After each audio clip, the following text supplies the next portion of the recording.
Hoje nós terminamos a segunda carta de Paulo aos Coríntios.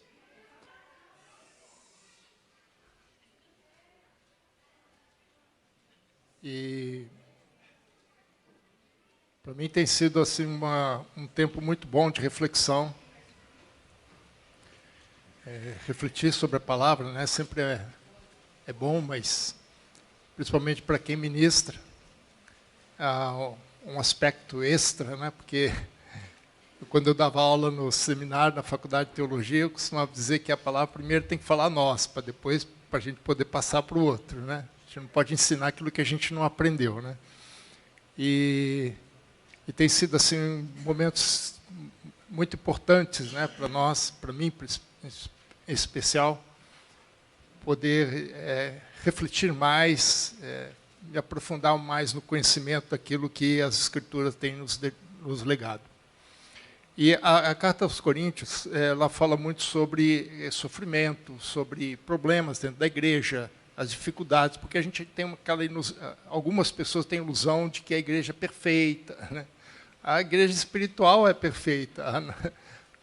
Essa igreja aqui, presente, né, dos tempos de hoje, ela tem seus problemas, porque o pecado ainda está em nós, até que Cristo volte, né, sejamos glorificados, né, como Paulo mesmo fala nessa carta, quando o corruptível se revestir de incorruptibilidade, né, aí sim nós estaremos livres definitivamente do pecado, e aí seremos a noiva gloriosa já com Cristo, né?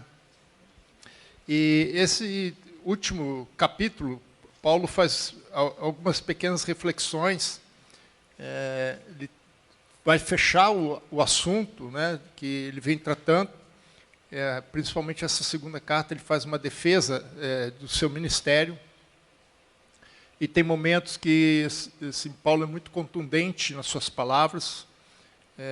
Ele é um cara brilhante, assim, tem uma mente fabulosa, assim, intelectual, e, ao mesmo tempo simples, né, mas com muita profundidade.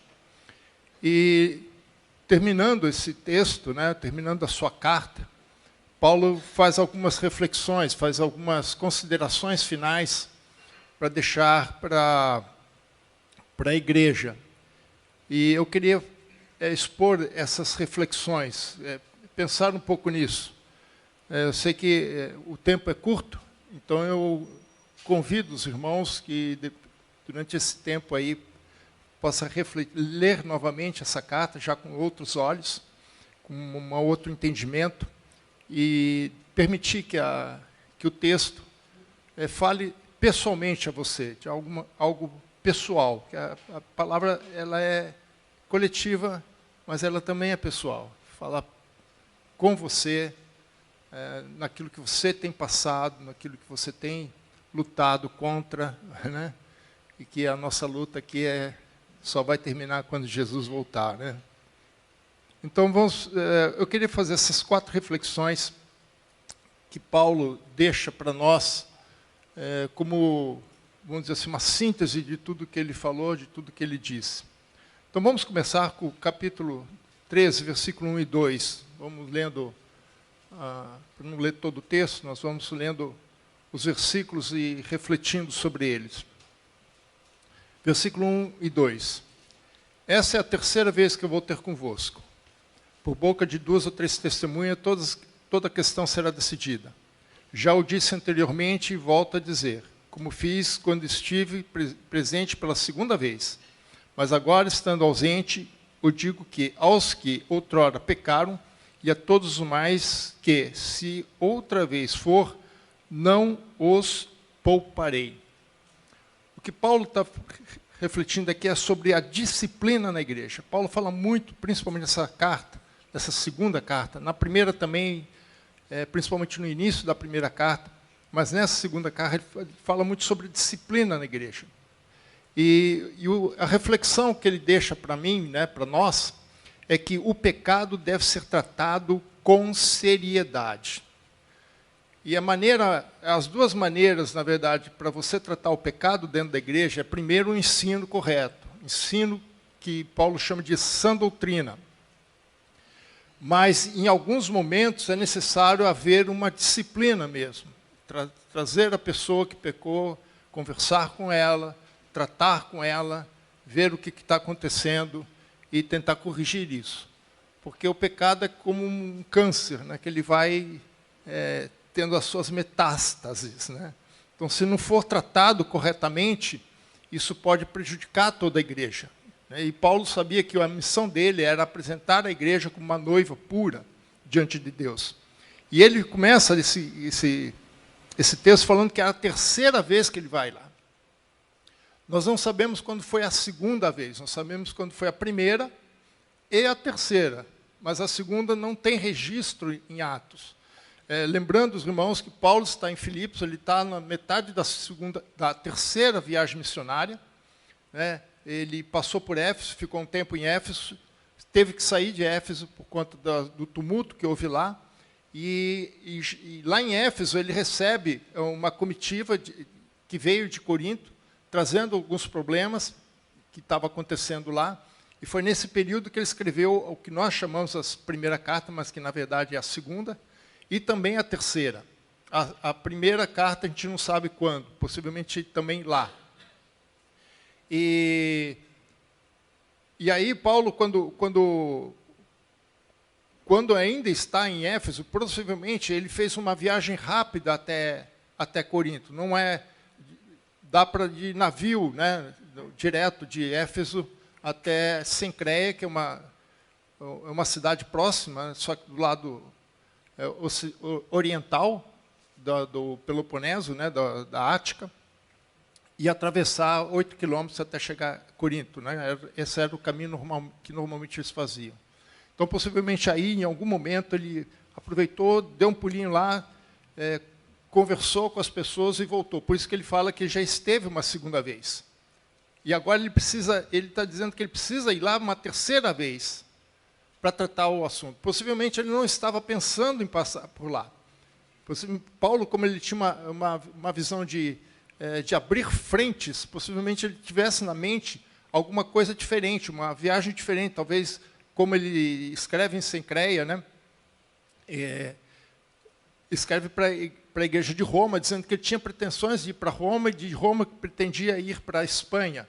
Então, possivelmente, ele teve que mudar seus planos em função do que estava acontecendo ali em Corinto. E ele disse, eu vou a terceira vez com vocês. E nós vamos ter que sentar e vamos ter que conversar. Porque nós não podemos deixar as coisas do jeito que estão. E ele diz que ele vai chamar 2 ou 3 testemunhas para dirimir todos os assuntos, né? Paulo está usando aqui um princípio que está lá em Deuteronômio 19, 15. Né? Paulo era um profundo conhecedor da palavra de Deus, né? Da lei. Né? Então, lá em Deuteronômio 19, 15, ele diz assim, uma só testemunha não se levantará contra alguém por qualquer iniquidade ou qualquer pecado, seja qual for que cometer. Pelo depoimento de 2 ou 3 testemunhas se estabelecerá o fato. Então, Paulo já está dizendo como que ele ia e o que ele pretendia fazer, avisando, olha, eu vou chamar testemunhas. Vamos ver o que está acontecendo aqui. Isso não pode ficar desse jeito. Isso está contaminando a igreja. Então, Paulo já tinha tratado esse assunto outra vez com mansidão. Ele já foi lá, conversou com as pessoas, escreveu cartas, precisou escrever uma carta um pouquinho mais dura, um pouquinho mais pesada. Mas parece que o resultado não estava atingindo os objetivos de Paulo. E Paulo falou assim, não, vou ter que ir mais uma vez. Para quê? Para tratar com essas pessoas, como ele diz aqui, aqueles que outrora pecaram. A esses que estão trazendo tumulto para a igreja. Irmãos, e isso para um pastor é a coisa mais terrível que tem. Pessoas, a gente precisa chamar essas pessoas para não causar mais problemas. E ele disse, só que dessa vez, eu não vou poupá-los. Dessa vez, eu não vou tratar como eu estava tratando até agora. Nós vamos ter que conversar de uma outra maneira. Né? Esse aviso que Paulo está dando aqui, ele já tinha dado na primeira carta. Se os irmãos voltarem lá para a primeira carta aos Coríntios, capítulo 4, versículo 18 e 21, possivelmente é que ele está se referindo exatamente à segunda carta, né? Ele diz assim, a segunda visita: alguns se ensoberbeceram, como se eu não tivesse de ir ter convosco, mas em breve irei visitar-vos. Possivelmente essa aqui é a segunda visita. Se o Senhor quiser, então conhecereis não a palavra, mas o poder dos ensoberbecidos. Porque o reino de Deus não consiste em palavras, mas em poder. Que preferis? Irei a vós outros com vara ou com amor e espírito de mansidão? Esse momento já passou. Esse momento ele já disse, olha, vocês preferem assim ou assado? Com vara ou com tranquilidade, com mansidão? Vamos tratar a coisa primeiro tranquilamente. Agora Paulo está dizendo, dessa vez não vai ter essa oportunidade. Dessa vez vou ter que tratar com vocês de outra maneira. Até agora eu fui tratando com mansidão. Mas agora eu vou ter que trazer a vara. E ele diz, eu não vou poupá-los. Não teria mais condição. Ele vai ter que tratar com rigor, como fala no versículo 10. O que Paulo está tentando fazer aqui é evitar que ele tome uma decisão mais drástica em relação a esses pecadores. No catolicismo tem a excomunhão, né? Excomunhão. Excomunhão é ex, fora, comunhão. Tirar da comunhão, separar da comunhão.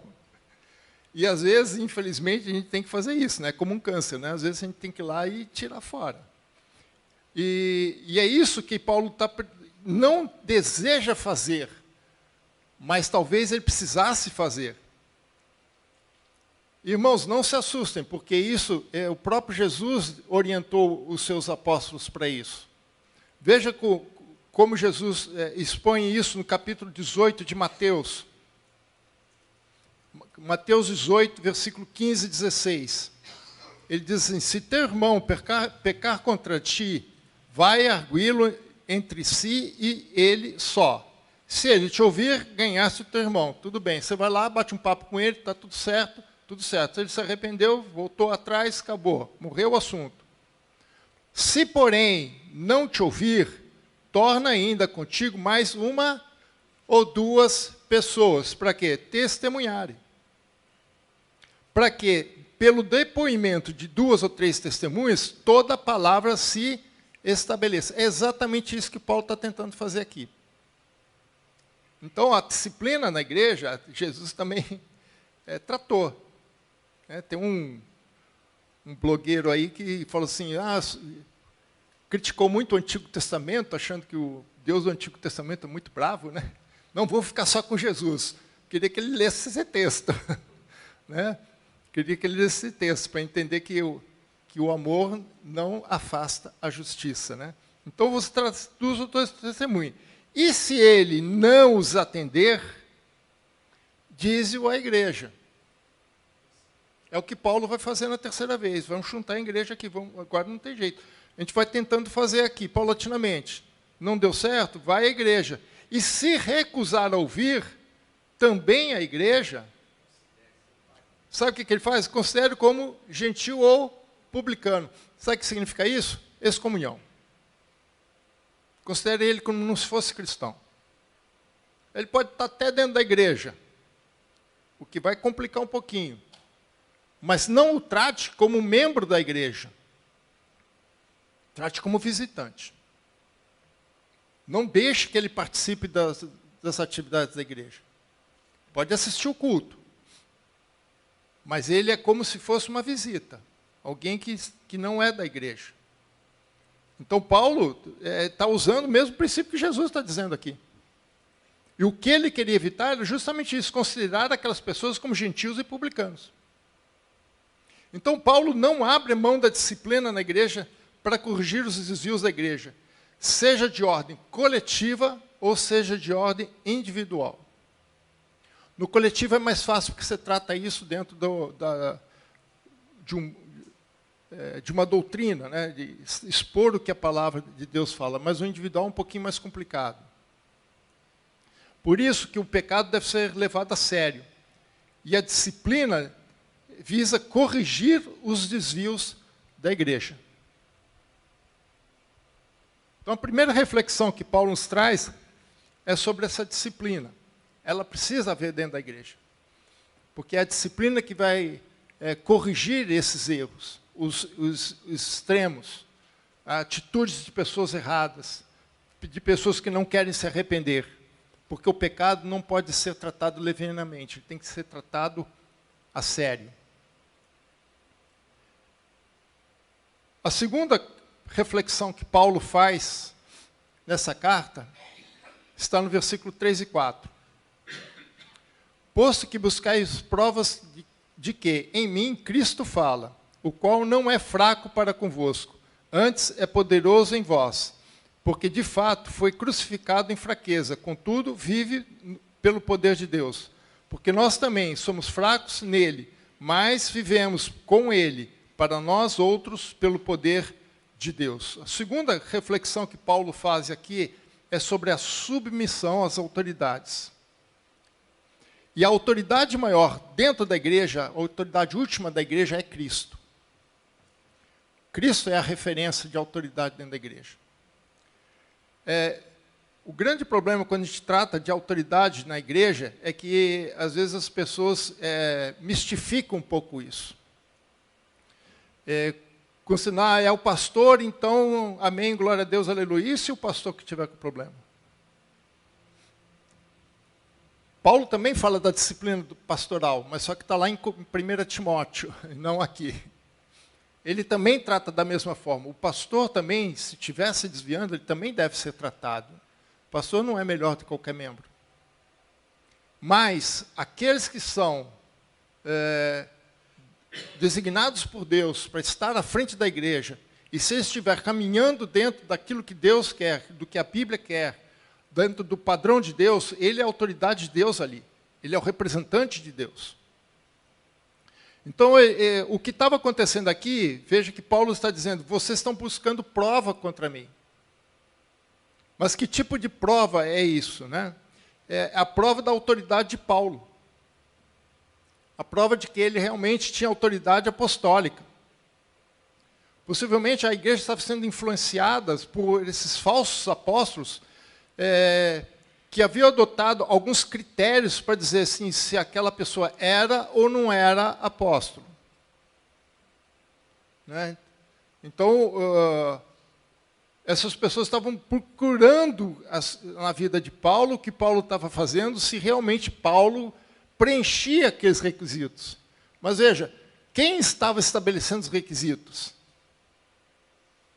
Quem estava dizendo se a pessoa tem isso ou aquilo, ele é um apóstolo ou não? O que define se a pessoa é um apóstolo, um pastor, um mestre dentro da igreja, um evangelista, os 5 ministérios, né? Um profeta, não é a igreja. A igreja apenas reconhece. Quem estabelece a autoridade é Deus. Mas eles estavam colocando critérios para testar se Paulo realmente tinha essa autoridade para estar presente ali, para fazer o que eles achavam que ele devia fazer. No capítulo 12, versículo 12, que na verdade é uma continuação, o capítulo 13 é a continuação do capítulo 12, veja que ele fala assim, pois as credenciais do apostolado foram apresentadas no meio de vós, com toda a persistência, por sinais, prodígios e poderes miraculosos. Então Paulo já estava dizendo, olha, se vocês estão procurando alguma coisa, eu já apresentei para vocês.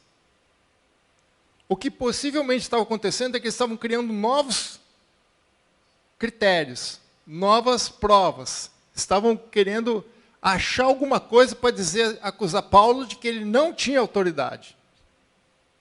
E Paulo está dizendo, olha, eu já apresentei. Se vocês querem esse tipo de argumento, esse tipo de critério, eu já apresentei. Mas não é isso, Paulo mesmo vai dizer que não é isso que define ser uma pessoa apóstolo, não. Lembra, irmãos, nós já discutimos isso em outras passagens. O diabo também imita. O diabo também faz milagres. O diabo também cura. E aí que está o problema, né?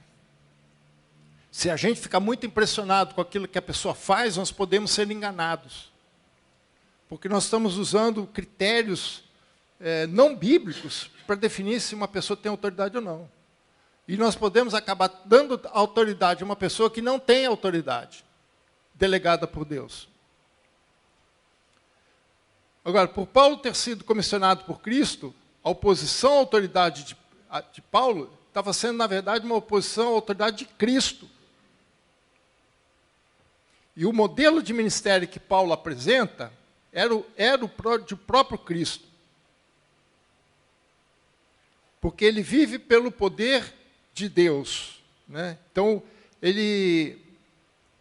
o Paulo, ele era comissionado por Cristo e Paulo, então ele vai argumentar aqui em relação a isso, né, que ele vivia o mesmo paradoxo que Cristo vivia. Ele seguia o mesmo modelo, que é o poder que vem da fraqueza. O pastor Fernando hoje falou pela manhã sobre isso, né? Paulo sempre usa esse tipo de paradoxo, né? Parece que quando você é fraco e que na verdade você é forte. E quando você é forte, na verdade você é fraco, né? E ele fala que o mesmo modelo que Cristo usou, ele também estava usando. E é interessante que isso também não é somente no ministério de Paulo, mas na vida de Cristo. A primeira vez que Jesus veio, ele veio em fraqueza. Ele veio em carne. Ele veio para sofrer. Por isso que Paulo fala que ninguém me molesta porque eu trago no corpo as marcas de Cristo.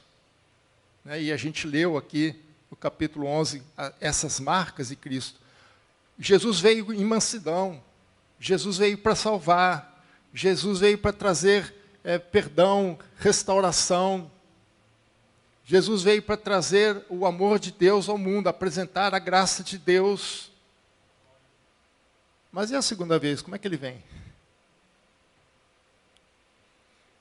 Irmãos, aí ele vem em poder. A segunda vez, quando Cristo voltar, ele não vai vir com mansidão mais não. Ele vem com poder e não poupará os insubmissos. Porque a chance que eles tiveram já foi dada. É o que ele disse para Abraão, né? O cálice da ira de Deus contra as nações agora já entornou. Agora não tem mais jeito. E Paulo está seguindo o mesmo padrão. Isso para mim é até um alerta para a própria igreja. Assim, eu estou indo, mas quando Cristo voltar, e aí? É diferente. Porque comigo é uma coisa, mas com Cristo é outra história. E esse poder, ele atua em nós de duas formas. Nós, quando eu falo no ser humano, né, na humanidade, de duas formas. Que ele fala lá no capítulo 2, versículo 15 e 16. Capítulo 2, versículo 15 e 16. Porque nós somos para com Deus o bom perfume de Cristo, tanto os que são salvos, como para os que se perdem. Tanto para os salvos, quanto para os que se perdem. O homem que está lá fora. Para com estes, os que se perdem, cheiro de morte para a morte. É o juízo de Deus. Mas para aqueles, ou seja, os salvos, aroma de vida para a vida. Então, na segunda vez, irmãos, Deus não vai vir com mansidão, não. Vai vir para nós. Para nós, sim. Mas o cordeiro já foi morto, já ressuscitou. Agora não vem mais o cordeiro, vem o leão. Ele já não vai entrar em Jerusalém como um jumentinho, como Salomão entrou, como um rei que vai trazer paz. Mas agora ele vem montado em quê? Cavalo. Cavalo é animal de guerra.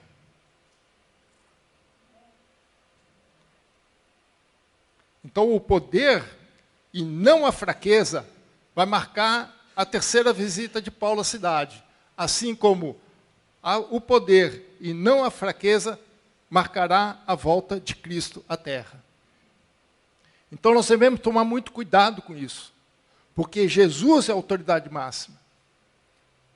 Podemos enrolar o pastor Fernando, podemos enrolar o pastor Felipe, podemos enrolar quem for, mas Cristo não.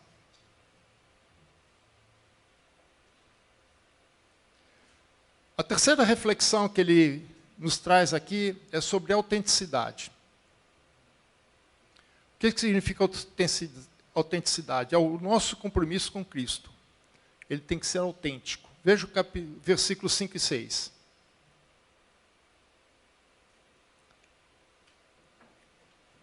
Eu acho que aqui ele pegou um pouquinho pesado, viu, irmãos? Mas eu acho que foi meramente proposital. Examinai-vos vós mesmos, se realmente estáis na fé. Pode imaginar alguém falar isso para você, irmãos? Examinai-vos vós mesmos. Verifique se vocês realmente são, em outras palavras, verifique se vocês são crentes mesmo. Os irmãos sabem que eu não gosto muito da palavra crente. Porque crente é aquele que crê. E Tiago fala que Satanás também crê, né? Crês tu em Deus, fazes bem, porque o diabo também crê e treme por isso, né? Uma coisa é ser crente, outra coisa é ser cristão. Porque o espírito também crê em Jesus. O muçulmano também crê em Jesus. Os judeus também crêem em Jesus. Os ubandistas também crêem em Jesus. Mas o que Paulo está dizendo é o seguinte, não adianta crer, você tem que ser cristão, você tem que ser um discípulo de Jesus. Você tem que refletir Jesus. É isso que ele está dizendo, vocês realmente estão na fé. Provai-vos a vós mesmos. Ou não reconheceis que Jesus está em vós?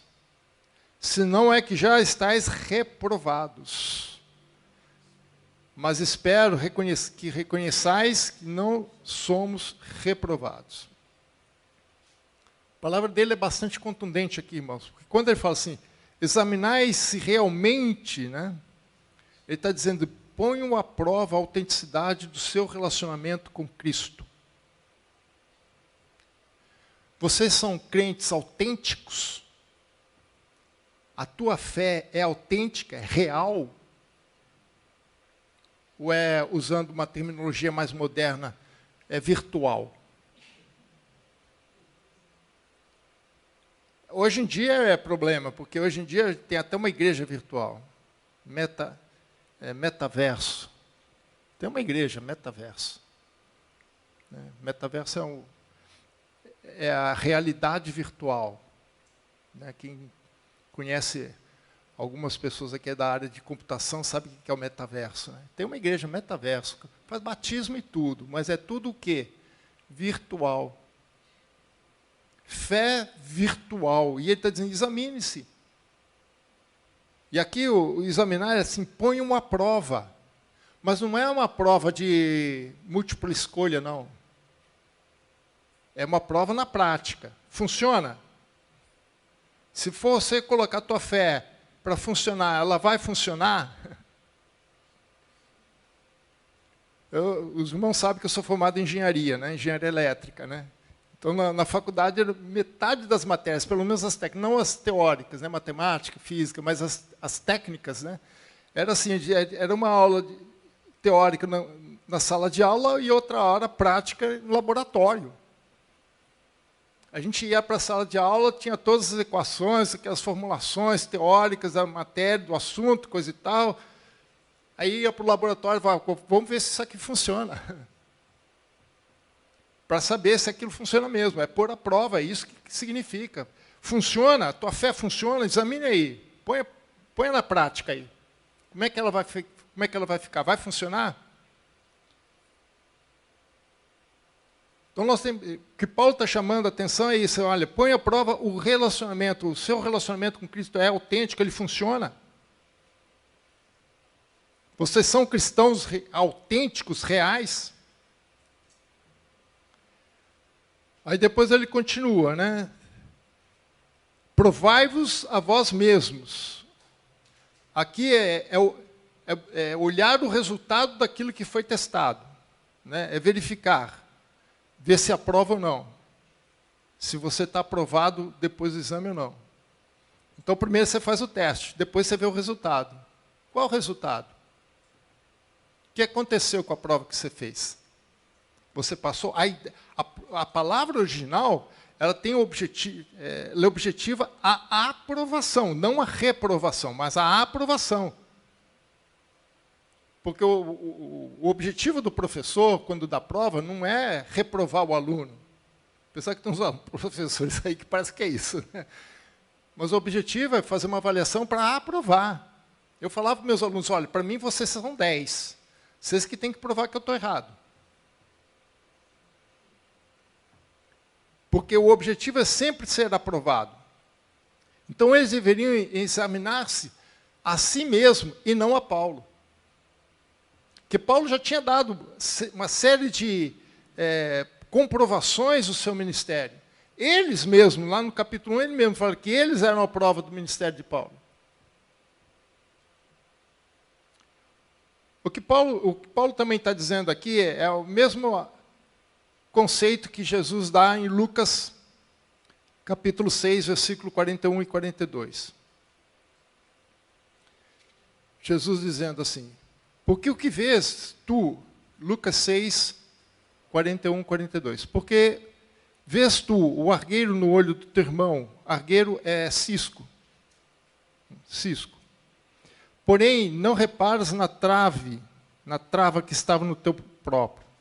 Como poderia dizer ao teu irmão, deixa, irmão, que eu tire o argueiro do teu olho, não vendo tu mesmo a trave que está no teu? Hipócrita, tira primeiro a trave do teu olho, e então verás claramente para tirar o argueiro que está no olho do teu irmão. A palavra argueiro aqui é cisco, né? A tradução literal é cisco, mas ele faz referência àquela palha do trigo, quando o trigo é malhado, né? Para tirar a semente de dentro, né, do trigo. Aquela palha é a palavra que ele usa aqui em grego, né? É uma palhinha pequenininha. Que quando o pessoal fazia a malhação né, para debulhar o trigo, aquilo subia, né, e caía no olho. Não tinha óculos de proteção, né? Então aquela palha, né, subia e na hora da peneirar e coisa e tal, aquela palha subia e era muito comum cair no olho. E a gente sabe o que acontece quando cai um cisco no olho. Então é essa palha que ele está falando. Aí quando ele fala de trave, né, o trave, é a haste do trigo. Né, aquela haste do trigo. Porque o trigo vem numa haste, né, no feixe, né, que lá na ponta tem onde está a semente, onde está o trigo. Então eles pegam aquilo lá e batem no chão ou no lugar, né, para tirar aquela palha e ficar só, e depois eles peneiram. Então ele está falando assim, olha, vocês estão falando aí que vocês estão tirando o cisco, que é aquela palhinha, mas vocês têm a haste do trigo inteira no teu olho. Como é que você quer ver o cisco se você tem um negócio muito maior no teu olho e você não percebe? Como é que você quer... Primeiro resolve o teu problema. Primeiro tira essa haste, né, essa trave do teu olho. Aí depois você vai poder ajudar o teu amigo. Até talvez mostrando para ele como é que você deve evitar isso. E isso é o que estava acontecendo com eles. Eles estavam querendo ver o cisco no olho de Paulo, achar, na verdade eles nem queriam ver, eles estavam querendo achar um cisco no olho de Paulo, mas eles não estavam vendo aquela haste que estava no olho deles. Por isso que Paulo, examine vocês primeiro, dê uma olhada do que vocês estão fazendo. E ainda fala, se é que não, né? Se é que vocês ainda não... Vocês ainda estão na fé, né? Então, é o seguinte, se não reconhecer que Jesus estava neles, era uma prova de que eles já falharam no teste. Porque Paulo está provocando isso. Vocês estão querendo ver se Cristo está em mim? Primeiro veja se Cristo está em você. Se vocês estiverem recusando de fazer isso, isso para mim é uma prova que Cristo já não está mais por isso. Por isso que ele fala, se não é que... Então eles já estavam, talvez alguns deles já estavam até com medo de fazer a prova para não ser reprovado. Ou seja, rejeitado a prova depois do teste. E ele continua, espero que reconheçais. Né? Se eles fossem capazes de reconhecer que Cristo estava neles, eles deveriam também reconhecer que Cristo estava em Paulo. Então, o primeiro critério era em cima deles mesmo, e não em Paulo. Eles tinham que ver realmente se Cristo estava, se a fé deles era autêntica, se a vida cristã deles era autêntica, se era verdadeira, e não ficar procurando isso em cima de Paulo. O que Paulo nos diz aqui, resumindo, né, para a igreja, é o seguinte, 3 pontos, né, em relação a isso. Primeiro ponto, antes de acusar os outros, avalie si mesmo. Antes de ficar apontando, olhe primeiro para si. Isso que ele está dizendo para a igreja. A segunda coisa que ele diz assim, antes de colocar os outros à prova, prove a si mesmo. E terceiro, antes de você reprovar os outros, aprove-se a si mesmo. Então veja, avalie, prove e aprove. Se vocês fizerem isso, Paulo está dizendo à igreja, vocês não vão ter nenhuma dificuldade de ver Cristo em mim. Agora, se vocês não conseguirem ver Cristo em vocês, então vocês já estão, como ele diz lá no versículo, lá em cima, né? Se é que Jesus ainda está em vós, se é que já não foram reprovados, pelo fato de não querer fazer a prova, passar pelo teste.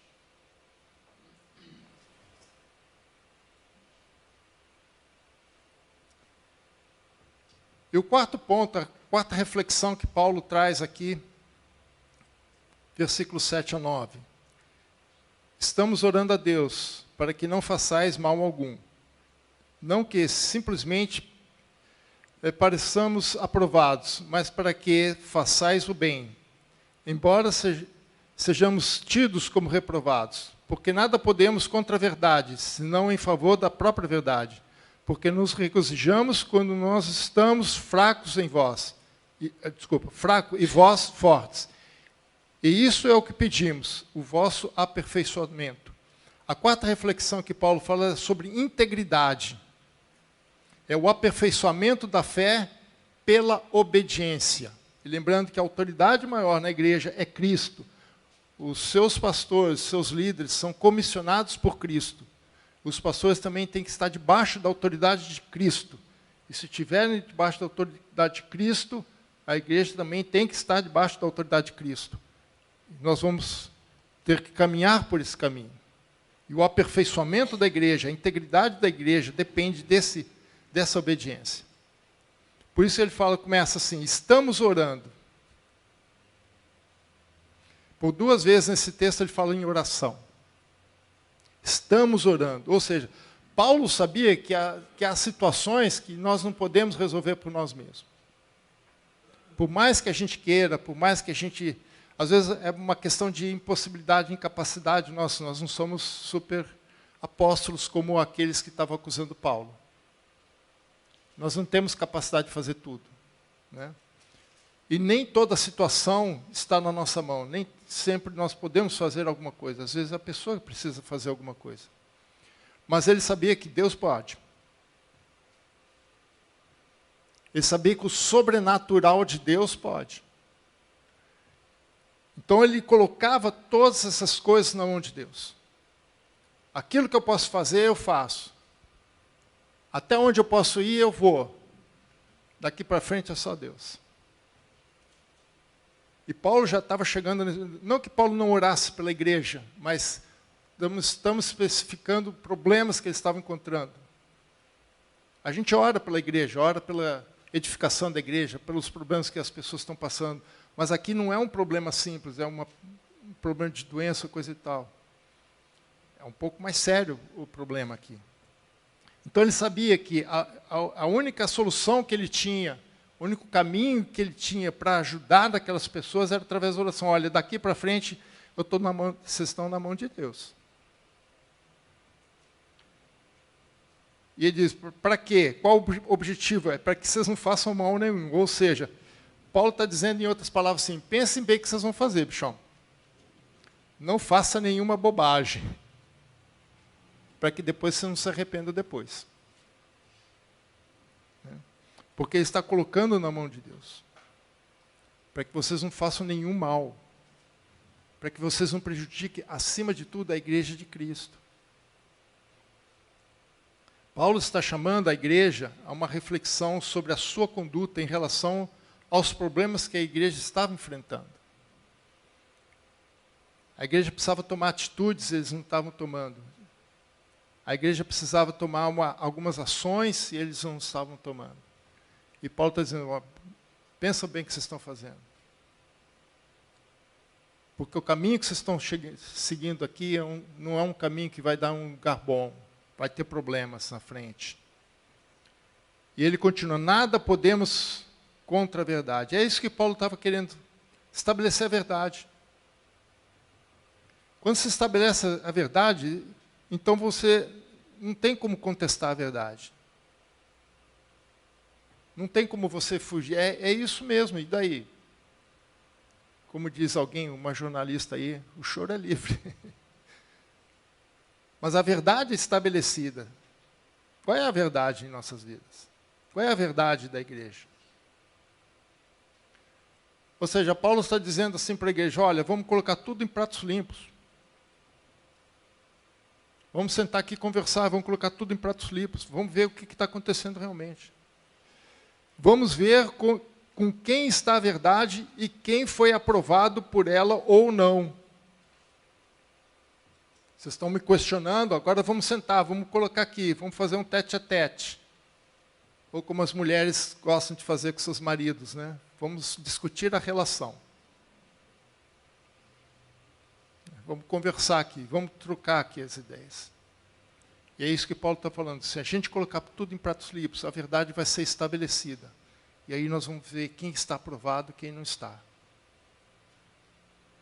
E ele volta a dizer novamente, pedimos isto, né? E isso é o que pedimos, o vosso aperfeiçoamento. A palavra pedir aqui é a mesma lá de cima de oração, é a palavra oração mesmo, literalmente. Em grego é literalmente oração. Então ele está dizendo assim, olha, estamos pedindo a Deus e o que nós estamos pedindo é que vocês não façam nenhuma besteira e, além disso, o vosso aperfeiçoamento. Porque o aperfeiçoamento vem pela obediência, não a autoridade de Paulo, mas a obediência à autoridade de Cristo. Porque Paulo passa, como ele passou. Pastor Fernando, pastor Felipe, pastor Danilo, pastora Vânia, pastora Mabe, todos nós, pastores, vamos passar. A igreja vai continuar. E essa autoridade é a autoridade máxima na igreja. E é ela que nós temos que estar submissos. E é nessa autoridade, é nesse caminho, nessa obediência que nós somos aperfeiçoados. E aperfeiçoado aqui não é a palavra que tradicionalmente eles usam, como o pastor Fernando usou hoje de manhã, é uma outra palavra, né? Aqui é assim, juntar as partes quebradas, reconciliar partidos, restaurar. É outra palavra. O de hoje de manhã que o pastor usou também se traduz por aperfeiçoamento, mas é uma outra raiz. É aperfeiçoar no sentido de completar, se tornar completo. Aqui não. É algo que está quebrado, uma relação que está quebrada e que precisa ser restaurado.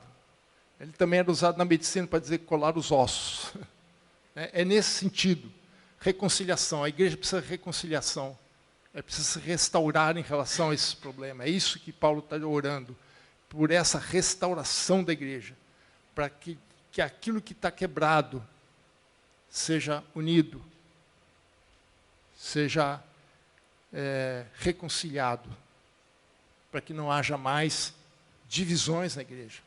Lembra que quando Paulo começa a primeira carta dele, ele fala qual é o primeiro problema que ele enfrenta: divisões na igreja. Versículo 10. Portanto, escreva essas coisas, estando ausente, para que, estando presente, não venha a usar de rigor, segundo a autoridade que o Senhor me conferiu, para edificação e não para destruir. E aqui Paulo faz a defesa dele. Vejam só no final ele faz a real defesa da sua autoridade. É a primeira vez que nessas duas cartas que ele fala a autoridade que Cristo me conferiu. Ele não queria se apresentar como arrogante, impor a sua autoridade como os falsos apóstolos estavam fazendo, aqueles falsos líderes estavam fazendo. Mas ele sabia que a autoridade dele era uma autoridade delegada, que não provém dele, mas provém de Deus. A autoridade dentro da igreja é delegada. Aliás, em tudo, né? Na política também é. Os magistrados, seja lá que nível for, primeira, segunda instância, instância especial ou extraordinária, todos eles são delegados. Eles têm uma atribuição legal para fazer aquilo. E se estiver fora do negócio, eles têm punições. Toda autoridade, assim. Tanto no poder judiciário, que é minha citação, mas também no executivo e no legislativo. No legislativo mais ainda, porque nós vamos lá e damos essa delegação. Nós vamos lá numa urninha e dizemos, olha, nós estamos delegando a essas pessoas a nos representar e guiar o nosso país. Por isso que dentro da democracia, né, a autoridade máxima é o povo. Mas dentro da igreja, não. Dentro da igreja, a autoridade máxima é teocracia, é Cristo. Por isso que Paulo não estava sendo autocrático, né, ou autoritário, mas ele estava usando a sua autoridade.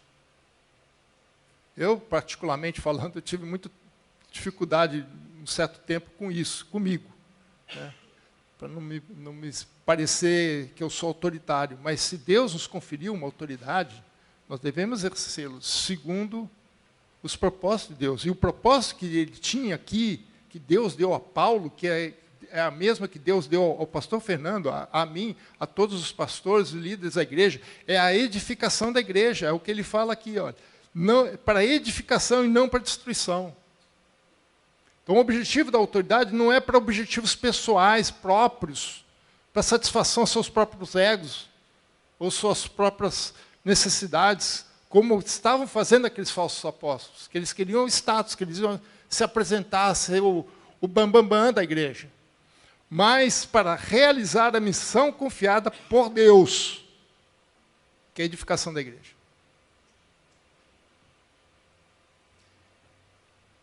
Esse é o objetivo, né, da integridade, desse aperfeiçoamento, né, que é estar debaixo da autoridade de Cristo e caminhar dentro dessa autoridade. Ele fecha a carta com 4 recomendações, né, versículo 11 e 13. Quanto ao mais, eu acho que Paulo tinha muito mais o que falar. Acho que ele segurou um pouco as pontas aqui. Quanto ao mais, irmãos, a Deus, ou, na verdade, aqui é uma saudação, né? Ele faz uma saudação em grego. Aperfeiçoai-vos, consolai-vos, sede o mesmo parecer, vivei em paz. Isso é o resumo que Paulo dá. São 4 imperativos que Paulo passa para a igreja, como se dizendo assim, se vocês fizerem isso, vocês chegam lá. E ele continua, né? E o Deus de amor e de paz estará convosco. Mas ele fala, aperfeiçoai-vos, conserte o que está errado, conserte o que está quebrado, conserte a sua vida, conserte o convívio da igreja, conserte os problemas da igreja. Consolai-vos, fortalecei uns aos outros, anime um ao outro, ajude um ao outro. Sede do mesmo parecer, não fique causando divisões dentro da igreja. Não seja você responsável por divisões dentro da igreja. Busque essa união da igreja e vivei em paz. Se vocês fizerem isso, irmãos, o Deus de amor e de paz estará convosco. Esse é o objetivo de Deus, estar no meio do seu povo. Emmanuel, Deus conosco. Saudai-vos uns aos outros com ósculo santo, ou como a irmã Divani fala, um cheiro santo. Né, irmã? Cheiro. Ela gosta do cheiro. Né? Pastor também é nordestino, é o cheiro, né, pastor? Não sei se em Pernambuco é assim também, é? Nordestino é tudo cheiro, né? Um cheiro. Diz que o cheiro é mais íntimo do que o beijo. Né? Não sei, aqui é beijo, nunca cheiro, né? Então, para os nordestinos, né, um cheiro santo. Todos os santos vos saúdam. Então, como último apelo, Paulo exorta, né, por isso que ele usa todos os verbos no imperativo, a que eles resolvam os problemas internos e vivam em paz, cumprindo a missão que Cristo tem para cada um. E ele não podia terminar de outra forma, né? Vamos colocar de pé, irmãos.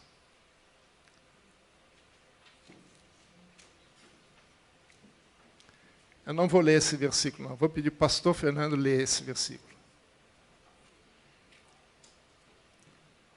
É o último versículo. Versículo 14.